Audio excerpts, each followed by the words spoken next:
ఇక కవిత విషయానికొస్తే అసలు ఇక ఒక 4, 5 డేస్ నుంచి మొత్తం కవిత విషయమే. అసలేం జరుగుతుంది? ఏమవుతుంది? కవిత కొత్త పార్టీ పెడుతుందా? లేదంటే ఇంకో పార్టీలోకి జంప్ అవుతుందా? లేదు అంటే ఒక 6 ఎమ్మెల్యేలని తీసుకెళ్ళి మన కాంగ్రెస్‌లో జాయిన్ చేస్తే ఆమెకు మంత్రి పదవి ఇస్తామని చెప్పడం జరిగిందా? ఇవన్నీ ఊహాగానాలా? అసలేం జరుగుతుంది? లేఖ రాయడం మాత్రం వాస్తవం కవిత గారు ఆల్రెడీ క్లియర్ కూడా చేశారు. అంటే లేఖ రాసిన తర్వాత 20 రోజులకు బయటికొచ్చింది. మరి ఎవరు లీక్ చేశారనేది మళ్ళీ సెకండ్ సబ్జెక్ట్‌లో మాట్లాడుకుందాం. సో, మొత్తానికి ఆ లేఖ రాసి తను వెళ్ళాక 20 డేస్‌కి బయటకొచ్చింది. హడావిడి అయినంక ఆమె అమెరికా నుంచి ఇండియాకైతే రావడం జరిగింది. అక్కడనే ఎయిర్‌పోర్ట్‌లోనే మనోళ్ళందరూ పట్టుకొని తెలిసిందేగా మీడియా వాళ్ళు ఎలా ఉంటారు. ఈగల కన్నా దారుణంగా ఉంటారు. పోయి పట్టుకొని ఆమెను క్వెషన్ చేయడం అయితే జరిగింది. మన పనే అది కాబట్టి. సో, క్వెషన్ చేస్తూ తను మాట్లాడే మాటల్లో అవును వాస్తవం నేను లెటర్ రాసాను మా నాన్నగారికి కేసీఆర్‌కి పార్టీ అధినేతకు లెటర్ రాయడం జరిగింది. అందులో తప్పేంది. కానీ ఈ లెటర్ ఎవరు రిలీజ్ చేశారు? ఎవరు బయటికి లీక్ చేశారనేదే నా క్వెషన్ మార్క్. సో, మా ఫాదర్ ఎవరైతే ఉన్నారో కేసీఆర్ గారు ఆ పార్టీలో చాలా దేవుడైన మంచి మంచి వ్యక్తి దేవుడు లాంటోళ్ళు.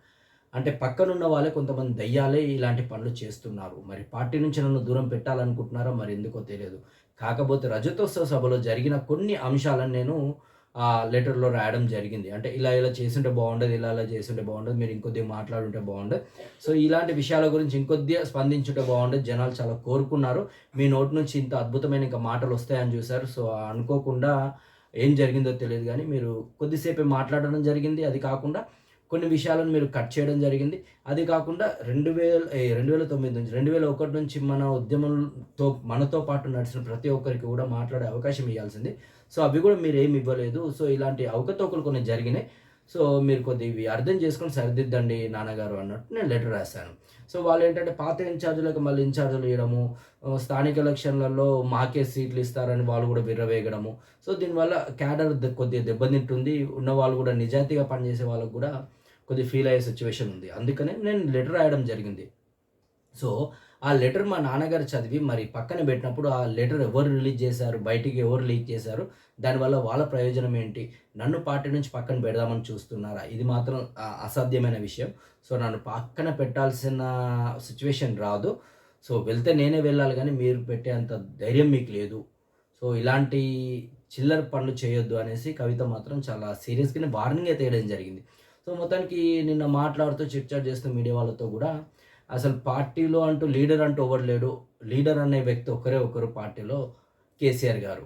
అంటే మిగతా వాళ్ళని అంటే ఇప్పుడు సెకండ్ లీడర్ ఎవరు? కేటీఆర్. కేటీఆర్‌ని టార్గెట్ చేస్తూనే కవిత మాట్లాడడం జరిగింది. 100% అందులో కనబడుతుంది. కేటీఆర్‌ని టార్గెట్ చేసింది. ఇంకోటి నా గురించి మీకెందుకురా బాబు! మీ పని మీరు చూసుకోండిరా భయ్యా! అని కూడా ఒక వార్నింగ్ ఇయడం జరిగింది. మరి అది ఎవరికి కేటీఆర్‌కి ఇస్తుందా? సంతోష్ రావుకి ఇచ్చిందా? హరీష్ రావుకి ఇస్తుందా మాత్రం తెలీదు. మొత్తానికి సీరియస్ అయింది. సో, లెటర్ కూడా రాయడానికి గల కారణం ఏంటి అంటే కొన్ని రోజుల ముందు ఏదైతే జాగృతి లీడర్స్ కొంతమందున్నారో వాళ్ళని తీసుకొని ఎర్రవల్లికెళ్ళడం జరిగిందని ఊహాగానాలైతే వినిపిస్తున్నాయి. సో, అప్పుడు కేసీఆర్ పర్మిషన్ ఇయ్యకపోవడంతో, కేసీఆర్ మాట్లాడడం ఇష్టం లేకపోవడంతో వాళ్ళని రివర్స్ ఎనకలు పంపియడం జరిగింది. దానికి ఇబ్బంది పడి బాధపడ్డ కవిత లెటర్ రాసేది బాపుకి ఇయ్యమ్మా అని చెప్పి వాళ్ళ అమ్మగారికి ఇయ్యడం జరిగింది. ఆమె ఆ లెటరు తీసుకెళ్ళి కేసీఆర్ గారికి ఇస్తే ఆయన అంతా చదివి అది పక్కన పెట్టిన తర్వాత అప్పుడున్న హరీష్ రావు ఎవరైతే ఆ సిట్యుయేషన్‌లో హరీష్ రావు ఉన్నారని వాళ్ళు క్లారిటీ తెచ్చుకున్నారు. మరి హరీష్ రావే రిలీజ్ చేసారా బయటికి? అది లీక్ చేసింది హరీష్ రావేనా అనేది కూడా తెలీదు. మొత్తానికి ఒక క్వెషన్ మార్క్. కానీ ఇక్కడ కవిత మాత్రం క్వెషన్ మార్క్. ఎవరి గురించైతే ఆరోపణలు చేద్దాం అనుకుంటుందో ఆ పర్సన్ అక్కడ ఉన్నాడు. మన సంతోష్ రావు ఉన్నాడు. ఆయననే బయటకి లీక్ చేశాడని కూడా ఒక అభిప్రాయానికైతే రావడం జరిగింది కవిత గారు. మొత్తానికి చూద్దాం. ఆమె కాంగ్రెస్ పార్టీలోకెళ్తుందా? కాంగ్రెస్ పార్టీలోకెళ్తే రేవంత్ రెడ్డి ఆహ్వానిస్తున్నాడు. టీపీసీసీ వర్గాలు మాత్రం కవితను తీసుకుంటే బాగోదు అనేసి వాళ్ళు కూడా వార్నింగ్ ఇయడం జరిగిందంట. అంటే వినిపించే ముచ్చట్లేందంటే ఈమెను తీసుకొని మీరు ఒక 6 ఎమ్మెల్యేలను తీసుకొనొస్తే మీకు మంత్రి పదవి అయితే ఇయ్యడం గ్యారంటీ అని కవితకు ఆఫర్ అయితే ఇచ్చారంట. నిజమా కాదో తెలవదు కొట్టేసింది. లేదు కొత్త పార్టీ పెడుతుందా అంటే, పెట్టి నడిపించే అంత ఆలోచనలో కవిత ఉందా అనేది మాత్రం క్వెషన్ మార్క్. నేను కూడా అనుకోవట్లేదు పార్టీ పెడుతుందని. పెడితే పెద్ద ఉపయోగం అయితే ఉండదు. చాలా నష్టమే కలుగుతుంది. ఎంత గొప్ప వ్యక్తి అయినా సరే ఇప్పుడున్న సిట్యుయేషన్‌లో పార్టీ పెట్టి నడిపీయడం చాలా కష్టమైన విషయం. సో, అది కాకుండా బీజేపీలోకి ఎళ్తదంటే ఎళ్ళే ప్రసక్తే లేదు.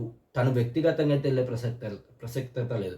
కానీ వాళ్ళ ఫ్యూచర్ ఆలోచిస్తే మాత్రం లిక్కర్ కేస్‌లో తనని బుక్ చేశారు కాబట్టి దానిపైన ఒత్తిడి చేస్తే మీరు నా పార్టీలోకి వస్తే మీ లిక్కర్ కేస్‌ని క్లోజ్ చేస్తామని ఒక ఆఫర్ ఏమన్నా ఇస్తే బీజేపీలోకి వెళ్ళే సిట్యుయేషన్ ఉంటుంది.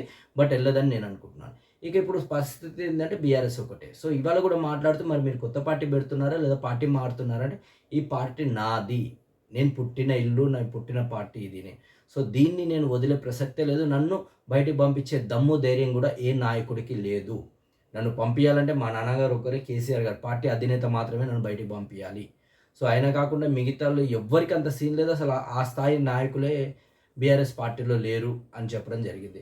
సో, అది కాకుండా వీళ్ళు కొంతమంది వెళ్లి మాట్లాడితే బీఆర్ఎస్ నుంచి ఒక ఇద్దరు లీడర్లు వెళ్లి మాట్లాడితే, నాకంటూ కొన్ని షరతులున్నాయి. ఆ షరతులు మీరు కన్ఫర్మ్ చేస్తేనే దాని మీద ఒక క్లారిటీ ఇస్తే నేను మళ్ళీ పార్టీలోకొచ్చి కలవడం జరుగుతుందని క్లియర్ కట్ అయితే చేయడం జరిగింది. మరి ఏం జరుగుతుంది ఏంది అనేది కూడా చూద్దాం.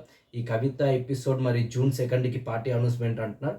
సో, జూన్ 2 కల్లా క్లియర్ అయితదేమో చూద్దాం. వెయిట్ చేద్దాం.